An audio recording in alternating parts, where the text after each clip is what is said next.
A leitura da epístola extraída da primeira carta de São Pedro,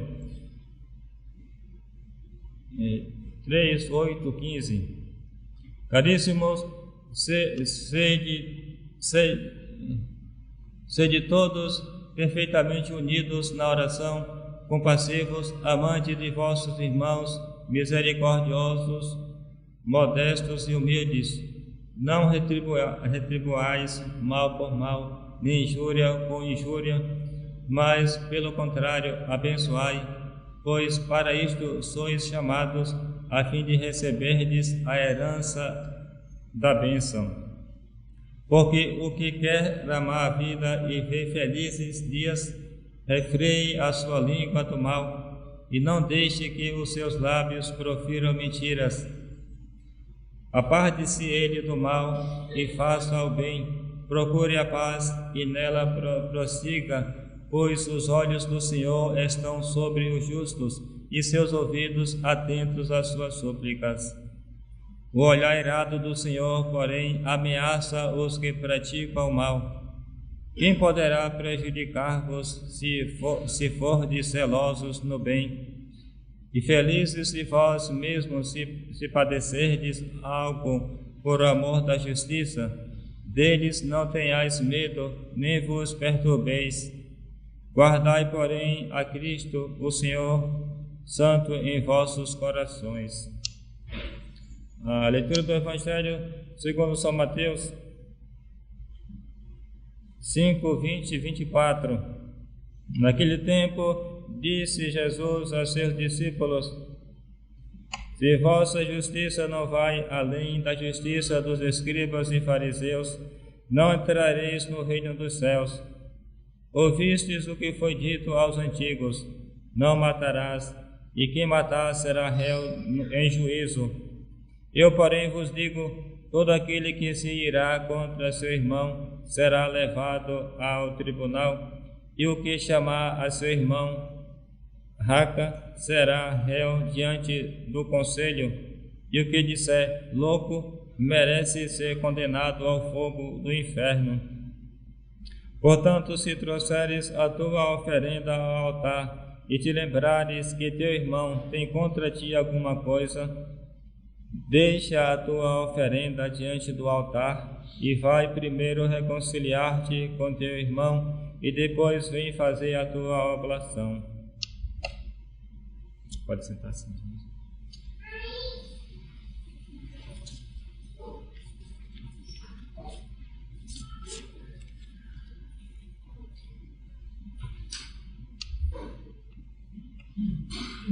Estamos no quinto domingo depois de Pentecostes. A Santa Missa de São João será às 9 horas da manhã.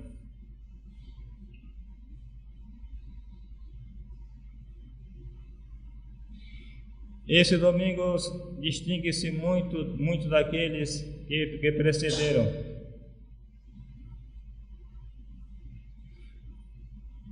Agradecemos a Deus e a nossa Mãe Igreja por nos oferecer na celebração do ofício divino tantas riquezas. Cada domingo é um novo tema, é uma nova meditação, é uma nova catequese. Nos últimos domingos apresentou-nos imagens do Salvador.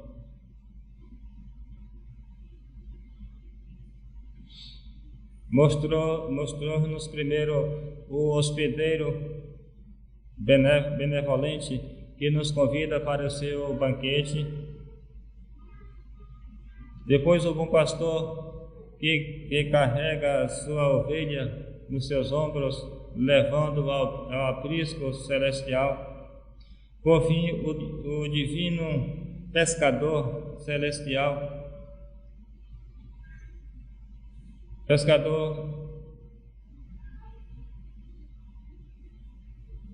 que recolhe seus peixes na rede e na barca da igreja.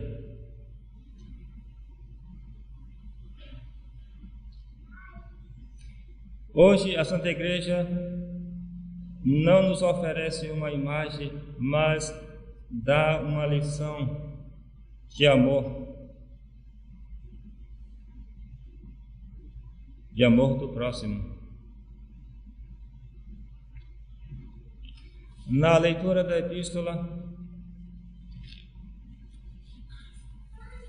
logo no comecinho, São Pedro já nos apresenta, nos sugerindo como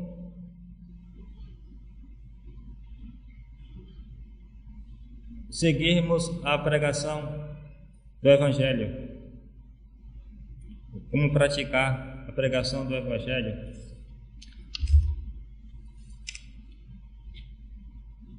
Cito aqui a introdução. Caríssimos, sede todos perfeitamente unidos na oração, compassivos, amantes de vossos irmãos, misericordiosos, modestos e humildes.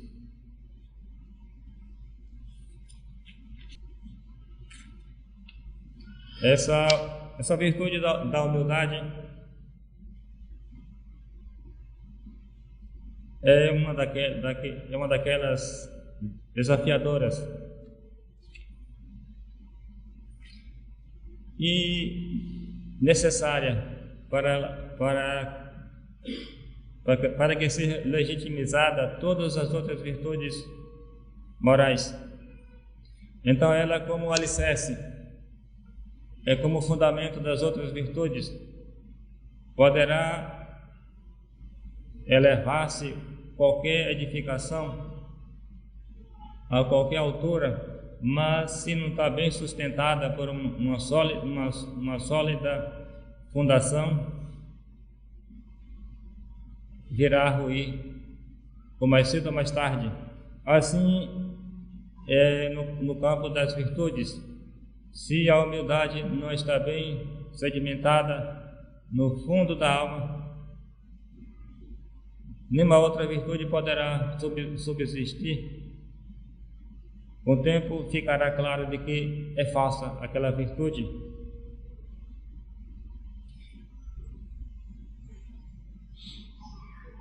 É uma virtude que está bem ligada à temperança, a virtude cardeal da temperança, que nos faz regular os excessos e o abatimento demasiado, isto é, nos controla a tentação de grandeza, a tentação de vaidade, a tentação de se apresentar, de se achar mais do que o que se é. E também controla um outro lado que aparentemente parece ser até virtude, é aquele sentimento que algumas pessoas têm, que se acha o mais vil de todos, o mais ordinário de todos, o mais imprestável de todos, e que não vê nada nela de bom, e isso entra naquele estado mórbido desse abatimento, que também isso não é a verdadeira humildade. Isso é a falsa humildade, que se chama na psicologia moderna de complexo de inferioridade. Isso também não é a verdadeira virtude da humildade. A humildade, ela não exclui a possibilidade do santo praticar obras grandiosas, como fez uma Santa Joana d'Arc, Dom Lefebvre. Ele era humilde, entretanto, diante do plano de Deus, ele não hesitava em executar as missões para a qual Deus chama. Os santos assim agiam. Então, uma virtude que equilibra bem esse comportamento do ser humano, o procedimento do ser humano. O Evangelho. Esse Evangelho é tirado do famoso sermão, célebre Sermão da Montanha, que se realizou pouco tempo antes da paixão de Nosso Senhor.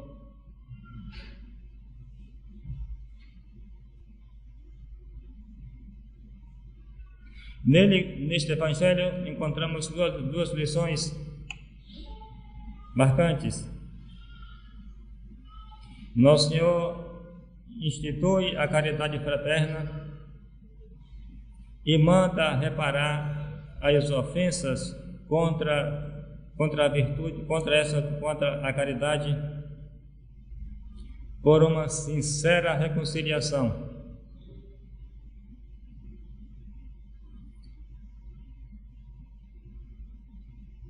Diz o Evangelho: se a vossa justiça não for mais perfeita que a dos escribas e fariseus, não entrareis no reino dos céus. Essa palavra justiça significa as virtudes.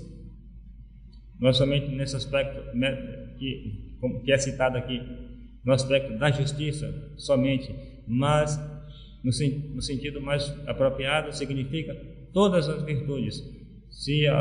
Nosso Senhor fala para os que ouviam ali, extensiva até nós: se a vossa justiça, se a vossa virtude não for mais perfeita do que a dos escribas e fariseus, não entrareis no reino dos céus.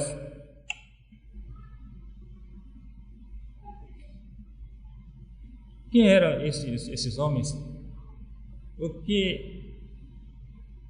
Como se portavam? Os escribas e fariseus eram homens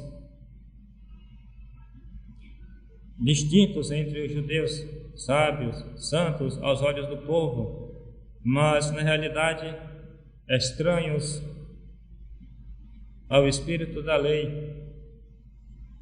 Formavam um partido hostil, um partido contrário a Nosso Senhor, a ponto de acabar levando a condená-lo à morte. Esses homens buscavam abusavam de sua ciência, substituía a lei humana pela lei divina, desprezavam as virtudes internas, desprezavam os homens comuns, os homens da terra.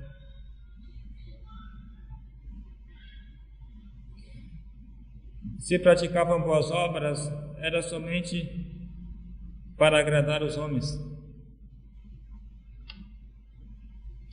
E por isso Nosso Senhor os denominou de hipócritas, sepulcros caiados.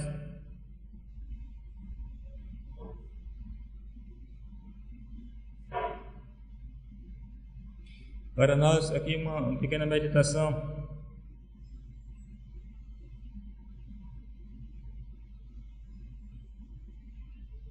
Quem poderá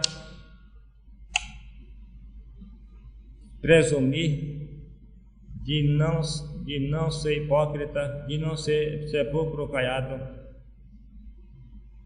Quantas vezes na nossa malícia, diante dos nossos defeitos, não encaramos esta realidade e sempre procuramos renovar a demão da cal no sepulcro da nossa alma, acobertando tais quais defeitos, não encarando esta realidade para procurar combatê-la.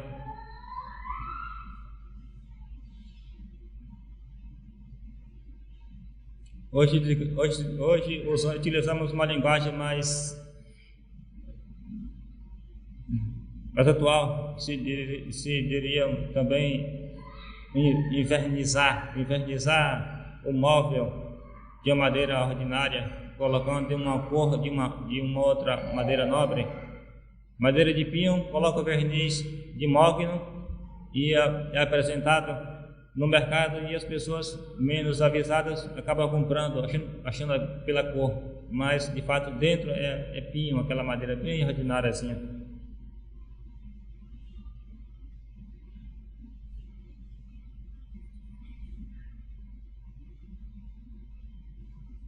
E quantas vezes também não se deixou se elevado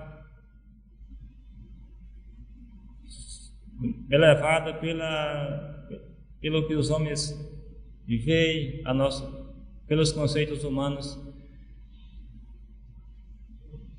ou mesmo quantas vezes não se fez ações até boazinhas, mas com a intenção de um elogio, de um aplauso, de uma vanglória.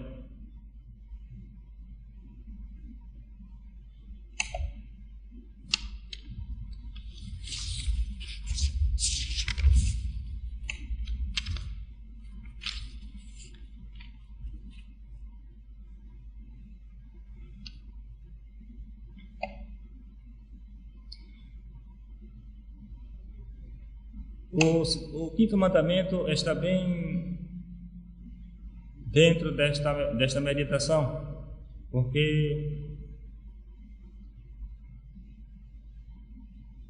se aquele que chamar o seu irmão de louco, chamar o seu irmão de imbecil, que proferir uma palavra injuriosa contra o seu irmão,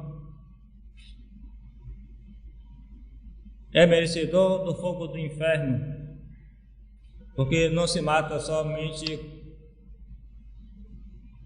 pelo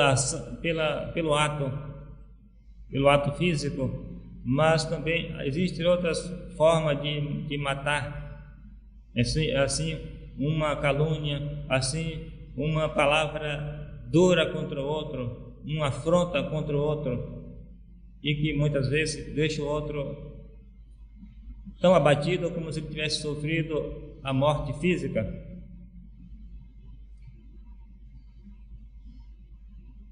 E na medida então da gravidade dessas ofensas, nosso Senhor fala que então se merece o fogo do inferno, pode se merecer o fogo do inferno.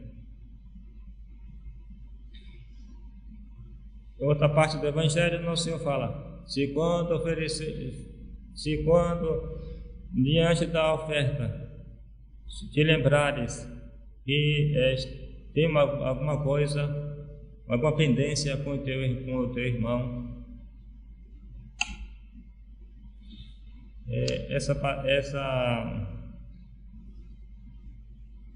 essa passagem era bem mais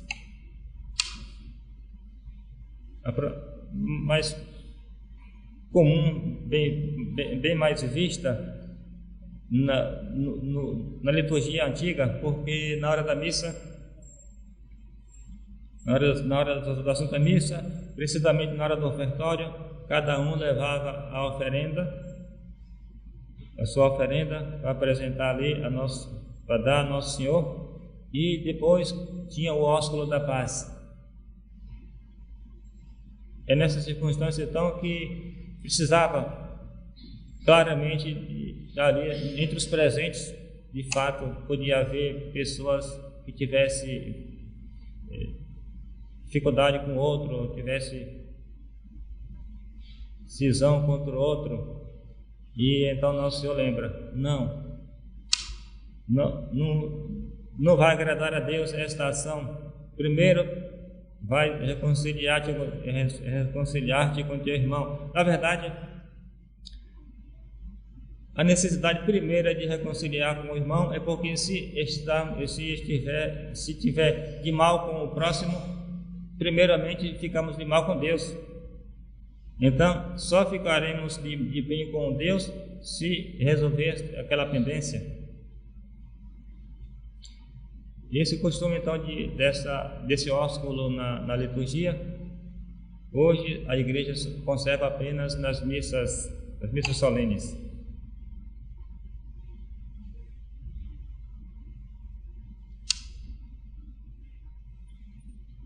A reconciliação é necessaríssima mesmo para a nossa salvação.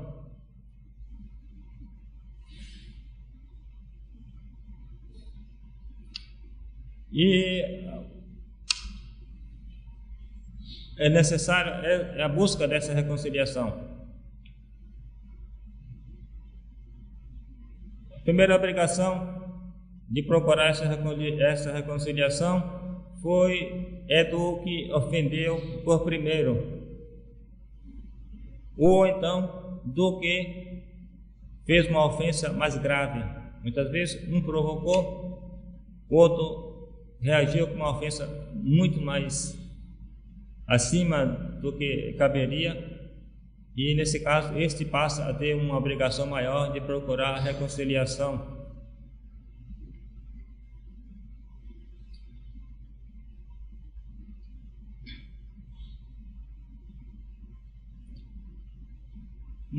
Mas tem que se mostrar sinceramente, realmente, o arrependimento, porque é muito inconveniente que uma pessoa fosse procurar uma reconciliação e que demonstrasse não sinceridade nessa reconciliação. Isso, claro, não seria pior, ele continuaria pior o seu estado ainda.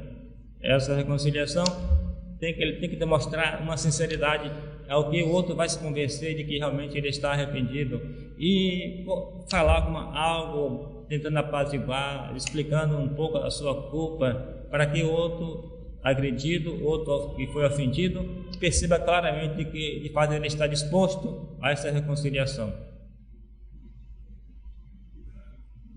O ofendido,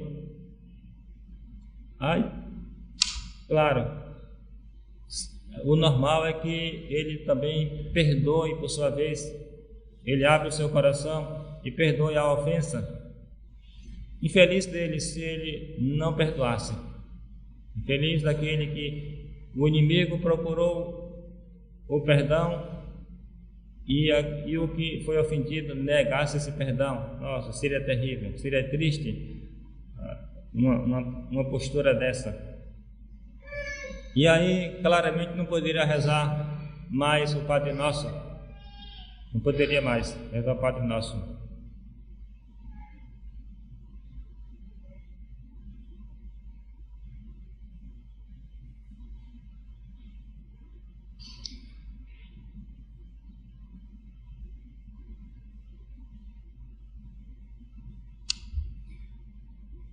E Nosso Senhor ameaça, então, com o fogo da hiena ao que não quisesse buscar essa reconciliação.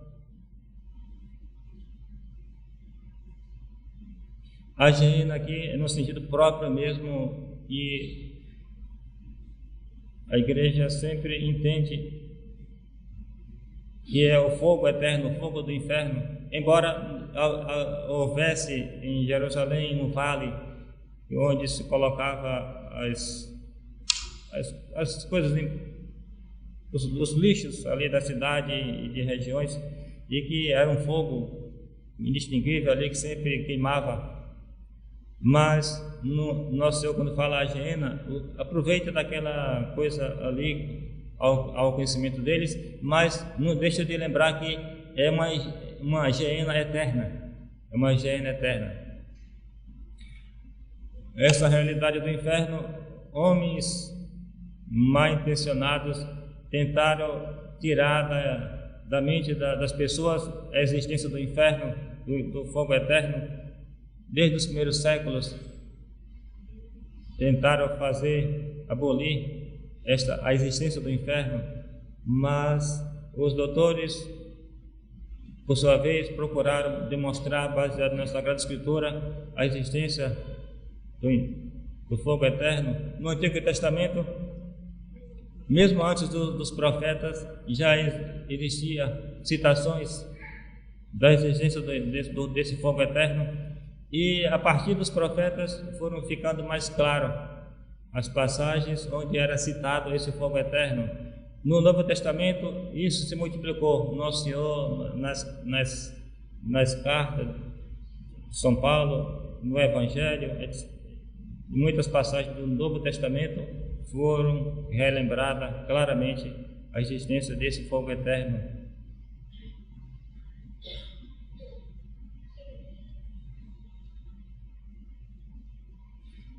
ao que isso faz muito bem ao homem aqui neste mundo, a recordação do juízo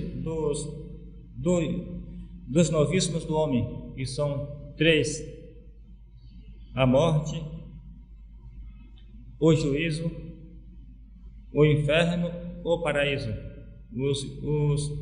Os novíssimos do homem são 3, isto é, as últimas coisas que vai acontecer no fim da vida. Todos morrerão, todos serão julgados e todos serão destinados para um lugar definitivo, ou para o céu ou para o inferno. Sendo que os que morreram com pecados pequenos, com faltas pequenas, com pecados veniais, antes de ir para o céu, existe um lugar provisório de purificação, que é o purgatório. Pedimos então a Nosso Senhor e a São João Batista, que estamos na vigília de São João Batista, que Ele nos dê todas as graças necessárias para que possamos ser compassíveis para com o próximo, tolerar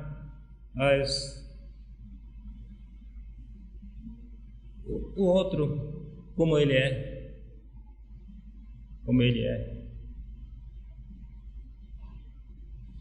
e assim aprender a praticar a virtude mestra, a virtude morais, a virtude da santíssima humildade. Em nome do Pai, e do Filho e do Espírito Santo. Amém.